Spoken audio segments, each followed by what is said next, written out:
Hey everybody, it is June 22nd, 2009. I am Sonic Suns. I'm here to talk to you about one of my favorite TV shows. That's The Daily Show. And going along with it, The Colbert Report, which is almost an extension of the same show. They show right next to each other, and in fact, The Report is a spin-off of The Daily Show and so forth. But in case you don't know what it is, The Daily Show is a comedy news show on the Comedy Central network channel, whatever you call it. Hosted by Jon Stewart, has been hosted by him for quite a while now, and they go over whatever the latest news is with some random comedy spin on it. Now you might think this would be fairly pointless, random bit of comedy, no more informative than most comedy, random, stand-up comedy, for instance. Do you learn a lot of information from that, per se? Not necessarily. But I find that The Daily Show is surprisingly intelligent, considering a comedy show. And perhaps that comment itself is rather almost a matter of insult against comedy, like, comedy is unintelligent. Well, I don't know. Perhaps it's just our bias that way. You assume that if it's on Comedy Central, you're not going to get a lot of actual information out of it, right? But you do. This is interesting. So it's 4 nights a week, half hour, that's just The Daily Show, and the other half hour is The Colbert Report, which is pronounced The Colbert Rapport, and not The Report, even though it's spelled that way. It's a long-running gag or whatever. And I find that, I don't know, having less time, perhaps, is maybe one of their assets. Also being the ability just to be direct. Jon Stewart can come out and say things so much more directly than basically anyone else that I hear out there, or at least anyone else that's reasonable. There are some people who are calm and reasonable, but they don't come out and say stuff. Like if some politician is outright lying, right? Wolf Blitzer, for instance, isn't necessarily just going to say, "Wow, guys, so-and-so is a liar." That's not Blitzer's thing. He's going to be like, "Well, some people said this guy was a liar, and some people said he was telling the truth, and I'm totally not going to parse, and figure out which one of those makes more sense." It's not per se. I think the news media wants to avoid bias, or at least the accusation of bias, and oftentimes that leads into the easy trap of presenting both sides of an issue exactly equally, as if they were exactly equal in terms of logic, viability, and so forth. So there are two sides, traditional media, at least some of it, will sometimes just go, here's the side, and here's the other side, and we're going to make our language, our presentation, as if they were equal. Now, you should give them equal treatment in the sense of, a look. You should investigate. But once you investigate, wouldn't it be nice if you could come around and say, wait a minute, we've decided that this one over here makes more sense. If you can do that reasonably. That's what I was saying a moment ago, that some people are calm and relatively reasonable and such, but they hesitate to make conclusions, essentially what I'm saying. That's the Wolf Blitzer type, I think. I wonder how much Wolf Blitzer gets paid. That's kind of CNN, by the way. In case you don't know, he does The Situation Room is his show on CNN, and basically just reads off today's news. How much does he get paid to do that? I've always wondered. Like, just, "Hi, I'm Wolf Blitzer here in The Situation Room. Happening now. Some random thing is happening in some random place. We're going to go to someone to tell me what about it is about it. And how does that go? Okay, good. And then we'll just..." I just thought that was relatively easy, what he's doing there.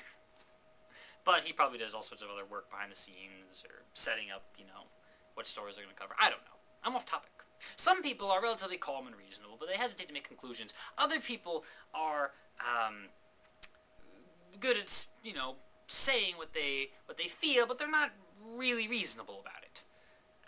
Like the Bill O'Reilly, Rush Limbaugh crowd sort of thing. They'll come out and say what they mean, but I don't think they're really going with proper logic much of the time at all. Just a lot of shouting. Just to, the more emphatic I get, the more right I must be. Which the Colbert Report is a parody of that. Stephen Colbert comes out and just, talks about how angry he is while being clearly off the mark, to make fun of people that do that sort of thing. Anyway, in The Daily Show, and Colbert Report, by extension, I find we have a nice fusion, which is, it's not a perfect show by any means, but Stewart will come out and say things, and they'll also make sense. And they'll be funny, which makes them memorable. I saw some study or something, people who watch The Daily Show are more informed about news topics than people who don't watch The Daily Show. Now, that doesn't necessarily mean they get all their information from The Daily Show. Maybe people who watch this show, they go on the internet and sorts of things. Nevertheless, I think there's a great aid in the fact that it's funny. You can remember crap. You can have, things, are so much more clear sometimes. What was it? Dang it. The one, during the presidential campaign, well, there's some things in presidential. Here's one, for instance. Jon Stewart was covering how, whatever the most recent thing was, I forget, but someone in the media was saying, the gloves are off between Barack Obama and Hillary Clinton. They were campaigning both to get the Democratic nomination, and now the gloves were off, and now they're really attacking each other verbally or whatever. Jon Stewart, with his lovely media research team that works in the background, goes through and finds, every instance that everyone has said this phrase, oftentimes, multiple times, on the same network and everything, over, several months. He just, lays it out, and here it was, in last year, and here's the month after that, and here's in January I said it twice, and here's in February, and just does this quick, montage of the gloves are, I think the gloves are coming off, the gloves are... And what you realize is that most of the other media is sort of gunning for drama, which, as Stewart has said, and I generally believe, is that most of the media is not biased liberal or conservative. They're kind of just biased towards making money. That's what they do. They're corporations. They sell ads. The ads go up or down in value depending on viewership. Viewership goes up or down. Why? Because of how good your journalism is, and also if there's anything dramatic going on. Drama pulls people in, right? So it's neat to say these nice sort of unmeasurable statements like "the gloves are off," which makes it sound like things are getting more dramatic, things are getting more interesting, and they end up using that phrase several times, over several months. And Stewart's like, "How does this work? Wait, multiple gloves!" They just have a Photoshop picture of Hillary wearing 16 pairs of gloves on top of each other, so you could keep taking them off. Stewart's so good at analyzing the rest of the media. He had a spat, or whatever you want to call it, with Kramer, not from Seinfeld, but the guy on Mad Money. He gives financial advice, whatever. And he had been saying, just previous to the Bear Stearns collapse, that Bear Stearns... I don't have the exact quote, but it sounded like he was saying Bear Stearns was going to be fine. There was some dispute over exactly what he was saying. But here's the funny part. So Stewart points out this one quote that came just before the collapse, whatever it was. And then Kramer shot back, well, you misinterpreted, yada yada, I meant this, and it was a little vague. And Stewart's the next night he goes, oh, well, what about this clip? From 2 weeks earlier, Kramer's saying, even more directly, he's like, but I guess what we really need, though, is a clip from Kramer saying, you should buy this stock, whatever it was. It was a very similar quote to that. And then, a month previous to that, he said those exact words. Who does this? That gets, that directed, and with the clips. With the evidence. Anyone could just say random crap. But yeah,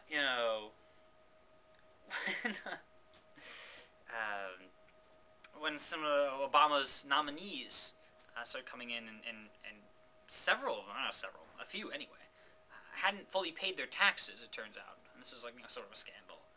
And Stewart just comes out and says, pay your flipping taxes! How hard is this? And you're like, that's right, yes, that's a very reasonable thought you're having there. As opposed to, I don't know, standard, well, there have been some investigations because when their sons just pay their taxes properly, which have developed the same information but not being as entertaining. Or other people that would try to make it even more entertaining while losing the information, I believe this is a conspiracy by,